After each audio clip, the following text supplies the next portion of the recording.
तो नमस्ते भारत में सुबह 6:30 बजे हम बताने वाले हैं आपको उत्तराखंड त्रासदी पर अपडेट। बड़ी खबर यह है कि 26 लोगों के शव अब तक बरामद कर लिए गए हैं। 170 से ज्यादा लोग अब भी लापता हैं, यानी कि मिसिंग है। रेस्क्यू ऑपरेशन पूरी रात चलता रहा, कल पूरा दिन चलता रहा। तपोवन के टनल में 35 लोगों को निकालने का अभियान अभी भी जारी है।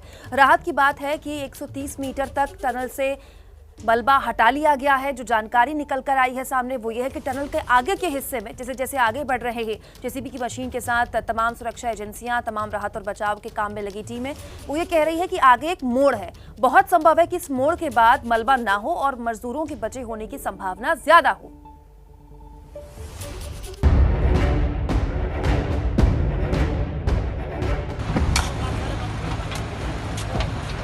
यहीं पर इस रेस्क्यू ऑपरेशन चल रहा है, क्योंकि यहीं पर वो टनल है 2 तपोवन की, जिन टनल में अभी भी 35 मजदूर फंसे हुए हैं। मौत की सुरंग में जिंदगी की आखिरी आस।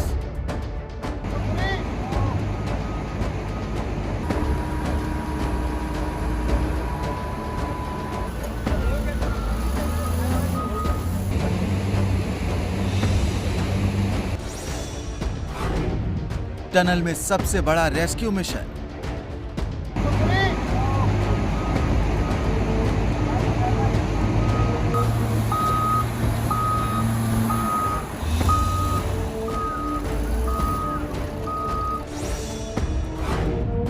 हर सेकंड लड़ी जा रही है मौत से जंग। उत्तराखंड आपदा की एक एक तस्वीर आपको दिखाएंगे, लेकिन उससे पहले देखिए और समझिए कि आखिर इस वक्त क्या हालात हैं। 25 से ज्यादा लोगों के शव बरामद किए जा चुके हैं। 170 से ज्यादा लोग अभी भी लापता हैं। 3.8 किलोमीटर लंबी सुरंग में फंसे 35 लोगों को बाहर निकालने के लिए अभियान जारी है। इन 35 फंसे लोगों के बारे में जल्द जानकारी मिल सकती है। कैसे, वो समझिए। अभी 130 मीटर टनल साफ हो चुकी है। 180 मीटर की दूरी पर टर्न है। उम्मीद है कि फंसे लोग यहाँ हो सकते हैं, क्योंकि टर्न की वजह से हो सकता है कि वहां मलबा ना गया हो। टनल की स्थिति ये है कि 180 मीटर के बाद एक बेंड है, तो उसमें हमने पूरा मलबा क्लियर करा लिया, करीब 80 मीटर का। उसके आगे हमारी मशीनें लगी हुई हैं, जेसीबी वगैरह लगी हैं, तो उसको तो यही है। बाकी जगह रिलीफ है, राहत है, बचाव कार्य तो वो यही है, क्योंकि बाकी जगह तो एक तो सर्च है, ढूंढ रहे हैं, और दूसरा रिलीफ है, राहत पहुँचा रहे हैं। सैलाब ने सबसे ज्यादा नुकसान एनटीपीसी के पावर प्रोजेक्ट को पहुंचाया है। ये पावर प्रोजेक्ट तपोवन में बन रहा है और वहां 2 टनल यानी सुरंगों का काम बड़े ही जोर शोर से चल रहा है। लेकिन ग्लेशियर टूटने के बाद जब 350 किलोमीटर प्रति घंटे की रफ्तार से जो पानी यहाँ पहुंचा, तो सुरंगों में कीचड़ भर गई। प्रोजेक्ट में काम कर रहे मजदूर इस सुरंग में फंस गए, क्योंकि सैलाब के साथ आए मलबे ने सुरंग का मुंह बंद कर दिया। इसके बाद से ही युद्ध स्तर पर सुरंग में फंसे मजदूरों को बचाने का काम चल रहा है। एबीपी न्यूज संवाददाता विकास भदौरिया ने हेलीकॉप्टर से इस पावर प्रोजेक्ट का भी जायजा लिया। एनटीपीसी का पावर प्लांट तपोवन आपको दिख रहा है, पूरी तरह से नेस्तनाबूद हो चुका है। यहीं पर जो टनल 2 आपको दिख रही हैं, एक छोटा सा बल्ब टिमटिमाता दिख रहा है, उसी टनल में इस वक्त रेस्क्यू ऑपरेशन चल रहा है। लगातार एनडीआरएफ, एसडीआरएफ, स्थानीय पुलिस उस टनल को साफ करके वहां से जलोढ़ निकालने की कोशिश कर रही है, ताकि वहां से जो मलबा निकल सके। तो मलबा निकलने के बाद वहां से 35 जो लोग फंसे होने की आशंका है, उनको जीवित बाहर निकाला जा सके। वैसे एनडीआरएफ, सेना और एसडीआरएफ के जॉइंट ऑपरेशन से उम्मीद की किरण कल सुबह तब दिखनी शुरू हुई, जब एसडीआरएफ के जवानों ने नक्शे पर सुरंग का जायजा लिया और हर गुजरते घंटे के साथ बचाव दल मलबे के आखिर तक पहुंचने की कोशिश में लग गया। 5 मीटर भरी फाँका थी चांसेस आर मोर 180 मीटर अब ये जा रहे हैं, हमको यही जाना है। मुख्यमंत्री से लेकर केंद्र सरकार में मंत्रियों का भी मौके पर पहुंचने का सिलसिला लगातार जारी है। उत्तराखंड के मुख्यमंत्री त्रिवेंद्र सिंह रावत जोशीमठ पहुंच गए। आज और कल सीएम प्रभावित इलाकों में ही रहेंगे। एनडीआरएफ, आर्मी और एसडीआरएफ तीनों का संयुक्त प्रयास चल रहा है। पूरा प्रयास हो रहा है अपनी जान हथेली पे रख कर, और जो हमारे जवान हैं वो काम कर रहे हैं। बहुत जोखिम भरा काम है, लेकिन वो पूरी साहस के साथ कोशिश कर रहे हैं कि जो अंदर जो लोग हैं उनको सुरक्षित बाहर निकाला जाए। इसके अलावा केंद्रीय ऊर्जा मंत्री आर.के. सिंह ने भी कल तपोवन में एनटीपीसी प्रोजेक्ट का दौरा किया। ये तो एक एस्टिमेट ही है, हमको लगता है कि 1500 करोड़ से कम नहीं हुआ होगा, लेकिन ये एक एस्टिमेट है। बैराज का जो स्ट्रक्चर है वो ये काबिज है, स्ट्रक्चर को कुछ नहीं हुआ है। उसके गेट्स सबमर्ज हो गए, सिल्ट इतना भर गया है कि एकदम गेट के टॉप तक आ गया है। जो हम लोगों ने आइडेंटिफाई किया है, लोकेट वगैरह किया है, वो सब छोड़ छाड़ करके हमको लगता है कि करीब करीब यहाँ के साइट के 83 लोग अभी भी मिसिंग हमको नजर आ रहे हैं। टनल की पड़ताल कर रहे एबीपी न्यूज संवाददाता रक्षित सिंह को इस दौरान बैराज पर काम करने वाले अनूप मिले। उन्होंने अपनी आप बीती सुनाई, जिसको सुनकर आपकी भी आंखों में आंसू आ जाए। खौफ का वो मंजर कैसा होगा, खुद अनूप से सुनिए। तो लोग भागे इधर के लिए, तो यहाँ बंदे थे, तब तो ऊपर से फ्लड आ गया था, मतलब बचने का चांस नहीं, चारों तरफ से आ गया। तो यहाँ काफ़ी बंदे थे, मतलब 15-20 तो थे ही। फिर हमने आवाज़ दी उनको कि इधर, तो रास्ता बंद हो गया था। कुछ बंदे मतलब 20-25 बंदे वहाँ सीढ़ी से ऊपर आ गए थे वो। फिर उनके लिए हम ही गए थे रस्सी लेने के लिए, ऊपर कॉल किया हमने, रस्सी के लिए रस्सी लेकर आए, यहीं से खिंचवाया हमने। अब उन जिंदगियों को बचाने की जद्दोजहद जारी है जो मलबे के ढेर में फंसी हैं। देवदूत बनकर राहत और बचाव कर्मी 24 घंटे जुटे हैं। उम्मीद है कि जल्द खुशखबरी आएगी और जो लापता हैं वो सकुशल बचा लिए जाएंगे।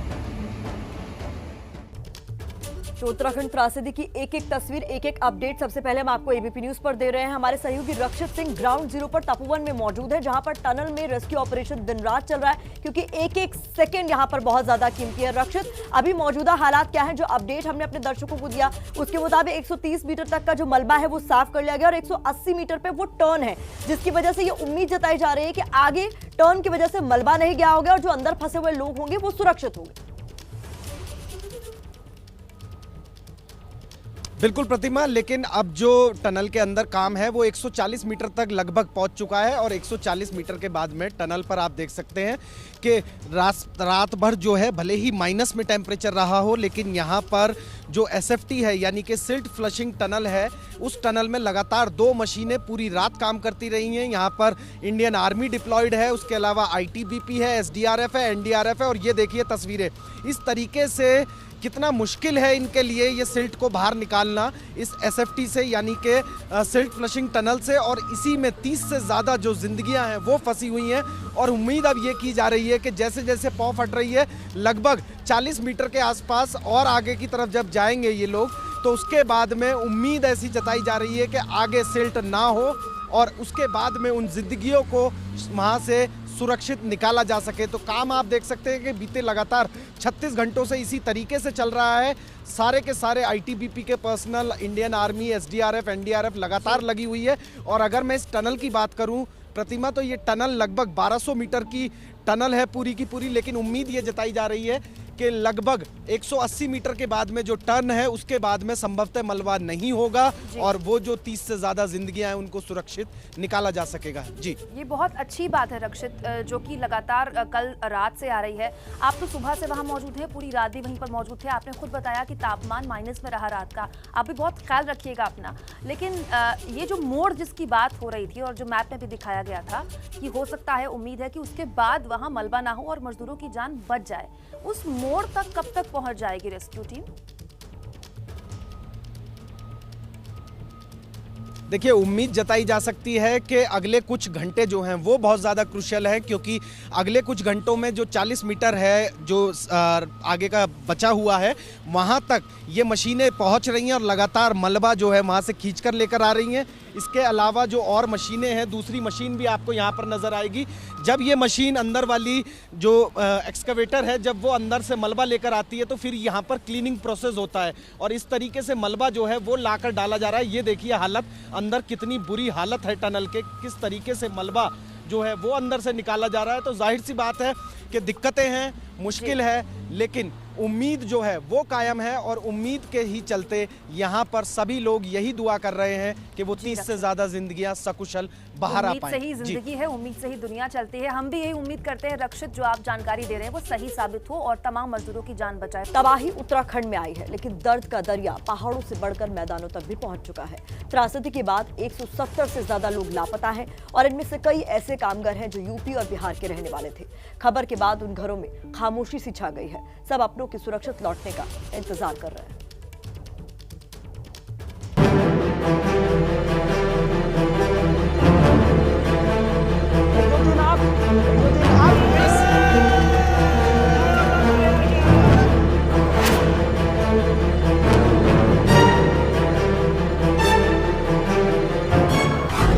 उत्तराखंड में आई बड़ी तबाही के बीच ये सुकून देने वाली तस्वीर है, जिन्हें सुरक्षित बचा लिया गया है।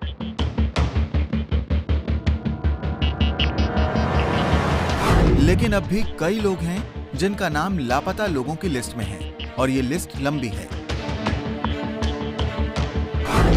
प्रशासन की ओर से जारी आंकड़ों के मुताबिक तबाही की चपेट में आने वाले 202 लोग लापता थे, जिसमें से सोमवार देर शाम 5 लोगों ने रिपोर्ट की है, जिसके आधार पर लापता लोगों की संख्या 197 हो गई।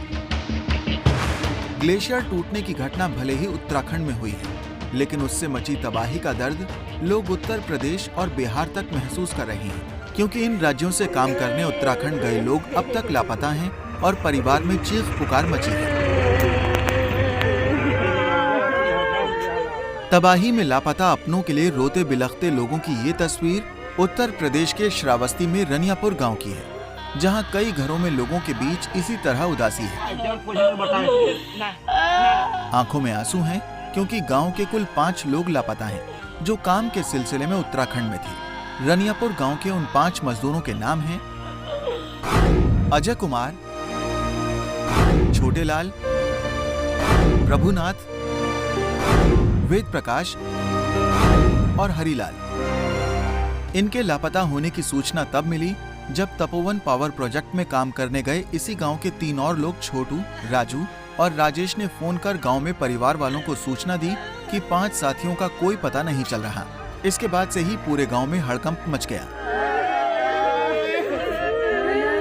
तपोवन पावर प्रोजेक्ट में काम करने गए ये सभी मजदूर कंपनी के बनाए क्वार्टर में रहते थे, लेकिन जब सैलाब आया तो 8 में से 5 लोग लापता हो गए। गांव में जब एबीपी न्यूज की टीम पहुंची तो मातम का माहौल था। जिन घरों को अपने लोगों का इंतजार है, वहां लोग रोते बिलखते नजर आए।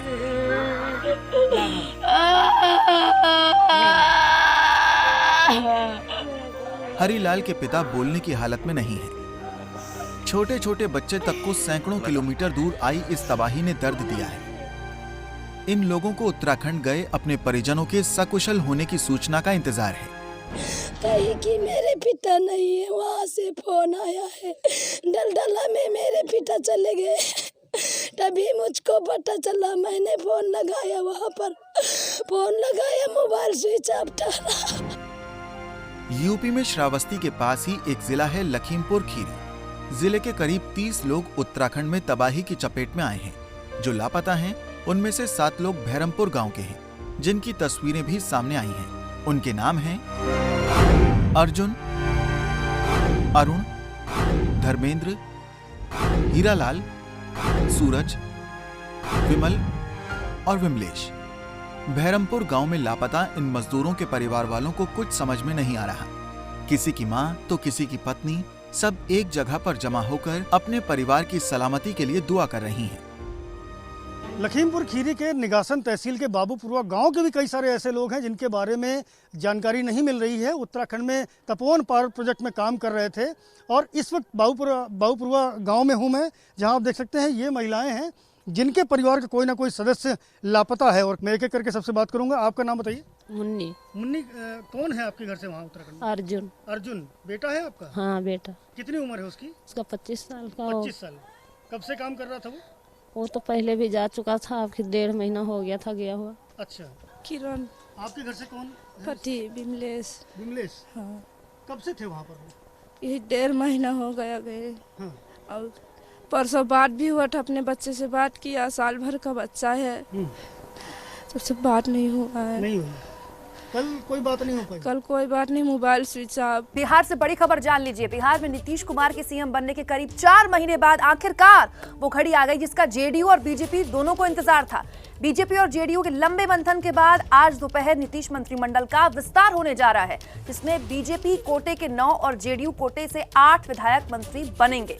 बीजेपी के मुस्लिम चेहरे शहनवाज हुसैन का नाम भी नीतीश के नए मंत्रियों की लिस्ट में शामिल है। बीजेपी के 9 और जेडीयू के 8 विधायक मंत्री बनने वाले हैं। नाम सैयद शाहनवाज हुसैन, पद राष्ट्रीय प्रवक्ता बीजेपी, सदस्य बिहार विधान परिषद, प्रोफाइल 2 बार के लोकसभा सांसद, केंद्र सरकार में फूड प्रोसेसिंग, नागरिक उड्डयन, टेक्सटाइल और युवा मामलों में मंत्री रहे। नई जिम्मेदारी, नीतीश कैबिनेट में बनेंगे मंत्री। बीजेपी के मुस्लिम चेहरे सैयद शाहनवाज हुसैन को पिछले महीने जब बिहार विधान परिषद का चुनाव लड़ने के लिए दिल्ली से पटना भेजा गया, तभी साफ हो गया था कि पार्टी उन्हें बड़ी जिम्मेदारी देने वाली है। ये नई जिम्मेदारी क्या है, अब साफ हो गया है। आज दोपहर 12:30 बजे शाहनवाज हुसैन नीतीश मंत्रिमंडल में शामिल हो रहे हैं। वाजपेयी सरकार में 2 बार केंद्रीय मंत्री रहे शाहनवाज हुसैन की ये उन्नति है या अवनति, इसका जवाब तो शाहनवाज हुसैन और उनकी पार्टी ही जाने। लेकिन उनका नाम नीतीश कैबिनेट में फाइनल है। शाहनवाज सुबह फ्लाइट से दिल्ली से पटना पहुंचेंगे और दोपहर में शपथ लेंगे। शाहनवाज के अलावा बीजेपी के 9 और जेडीयू के 8 विधायकों को मंत्री बनाया जा रहा है। बीजेपी विधायक सुभाष सिंह, नितिन नवीन, नारायण प्रसाद, प्रमोद कुमार, सम्राट चौधरी, सुशांत सिंह राजपूत के चचेरे भाई नीरज सिंह बबलू और सहरसा से बीजेपी विधायक आलोक रंजन झा मंत्री बनने की रेस में हैं। इन सभी को शपथ ग्रहण समारोह के लिए न्योता मिला है। नीतीश मंत्रिमंडल के विस्तार में युवा चेहरों पर जोर दिया गया है। कल शाम ही नीतीश कुमार ने कहा था, बीजेपी जो लिस्ट देगी उसे मंत्रिमंडल में शामिल होने का मौका मिलेगा।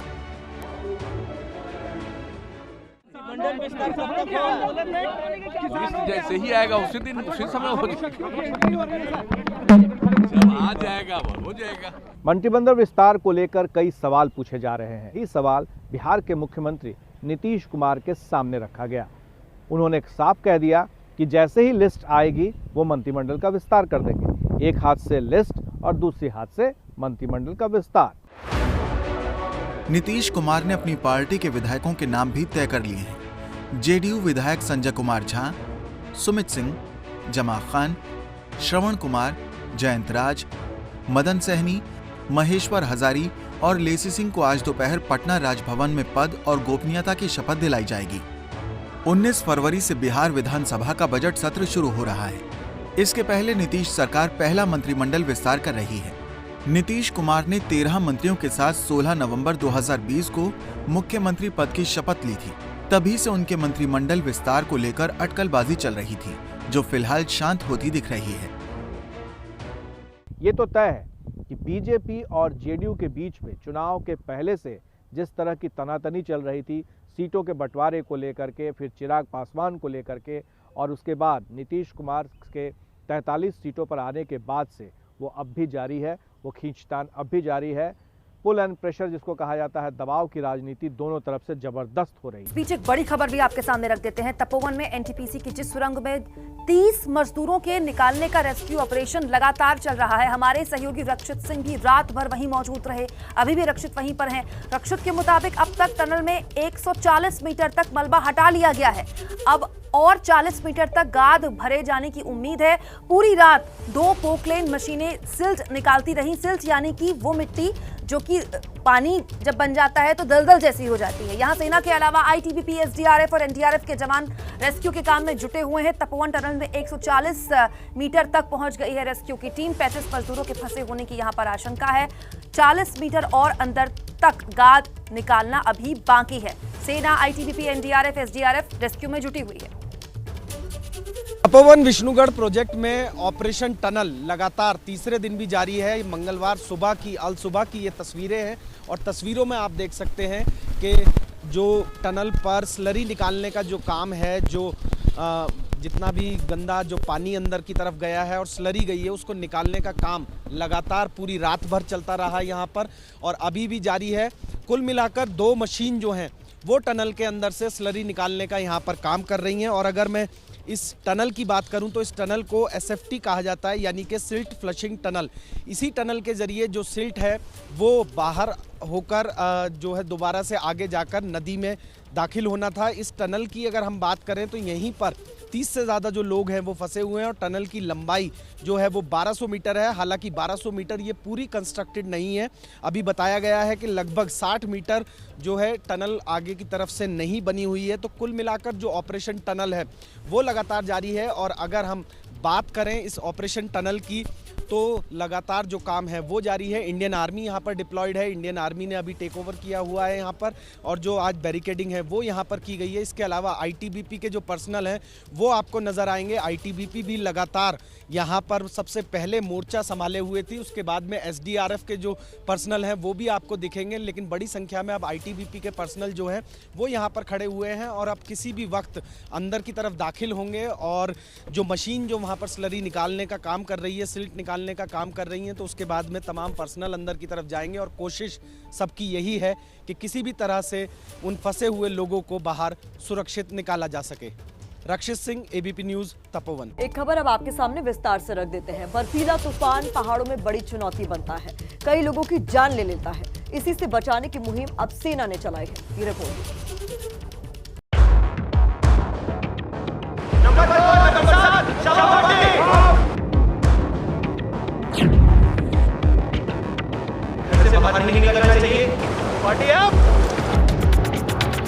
जहां साया भी साथ छोड़ दे, जहां हिम्मत की रीढ़ भी कांपने लगे, उसी बर्फिस्तान में ये हिमवीर अपने हौसलों से जिंदगी की उड़ान रखते हैं कायम।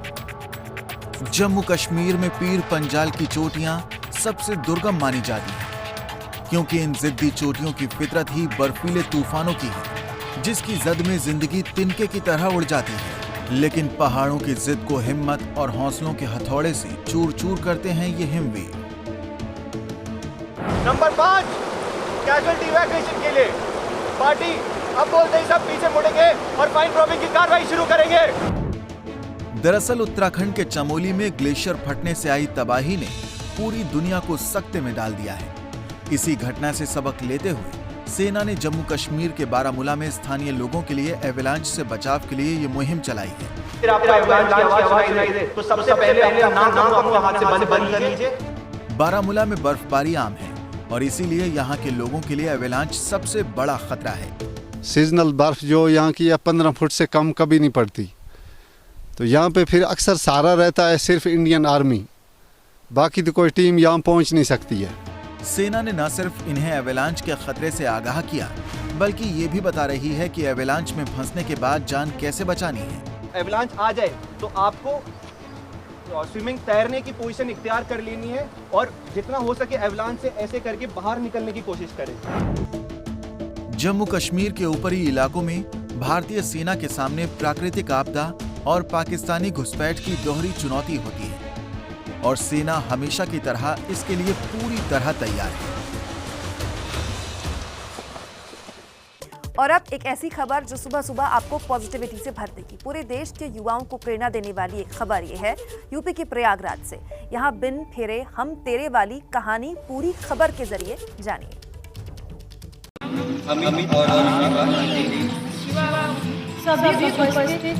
न गाजा, न बाजा, न फेरे, न जयमाल, न मंगनी, न ही दान दहेज का व्यवहार, न दूल्हे के सिर सहरा, न ही दुल्हन ने पहना लहंगा सुनहरा, न बुआ रूठी, न फूफा नाराज हुए।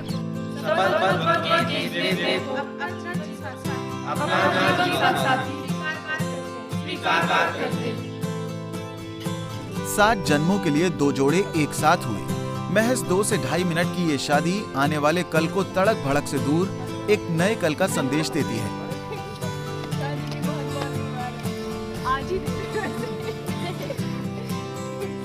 ये अविनाश हैं जिन्होंने अंजलि को जीवन साथी चुना और ये अमित हैं जिन्हें शिवा का जन्म जन्मांतर का साथ मिला।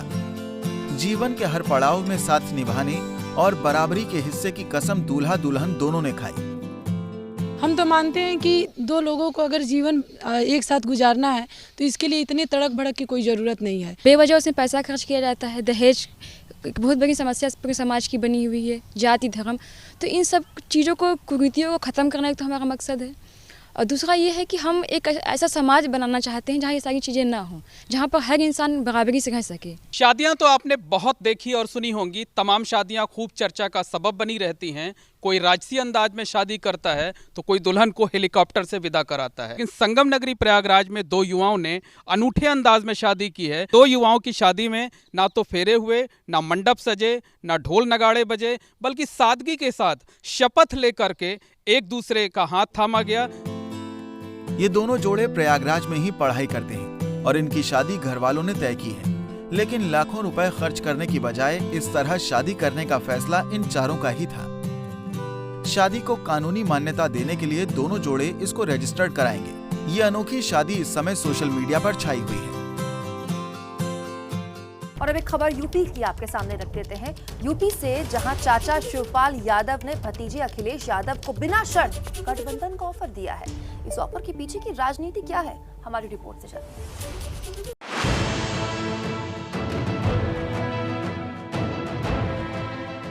यूपी के समाजवादियों में इस समय प्यार, परिवार और इमोशनल अत्याचार का चित्रहार दिख रहा है। भतीजे अखिलेश यादव से नाराज होकर समाजवादी पार्टी से अलग होकर अपनी प्रगतिशील समाजवादी पार्टी बनाने वाले शिवपाल यादव अब गठबंधन की गायकी बुलंद कर रहे हैं। हमारा तो ये है कि हमने समाजवादी से भी कहा है, हमारी अपील है समाजवादी से, अलायंस प्रगतिशील समाजवादी से कर ले। और हम तो चाहते हैं कि पूरा परिवार, पूरा घर एक हो जाए। बीच में कुछ लोग ऐसे हैं न तो परिवार को एक होने देना चाहते हैं। यूपी में चुनावी समर से पहले पारिवारिक एकता जिंदाबाद के नारे बुलंद कर रहे हैं। चाचा ने राजनीतिक मजबूरी में भतीजे को शांति का पैगाम तो भेज दिया, लेकिन इशारों इशारों में बताना भी नहीं भूले कि भतीजे ने समाजवादी पार्टी का बेड़ा गर्क कर दिया है। वो समाजवादी पार्टी किस स्तर पर थी, आज कहां पहुंच चुकी है। हम चाहते हैं कि आज भी पूरा परिवार से लेकर पूरा समाजवादी एक हो जाए।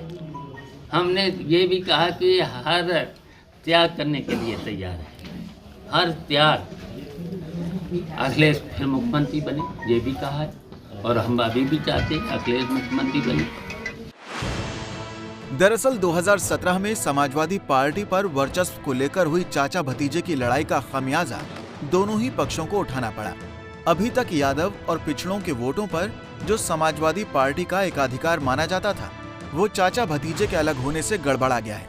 अब शिवपाल यूपी में कहीं मुख्य धारा में नहीं है, लेकिन चुनावी समर में वो समाजवादी पार्टी को नुकसान पहुंचाते हैं क्योंकि वोट बढ़ रहे हैं। इसी चुनावी घाटे की भरपाई के लिए कुछ कदम अखिलेश बढ़ रहे हैं तो कुछ कदम शिवपाल।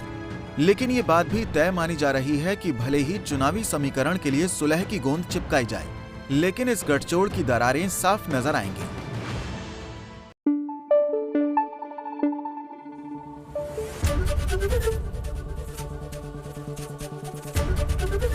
एबीपी न्यूज आपको रखे आगे।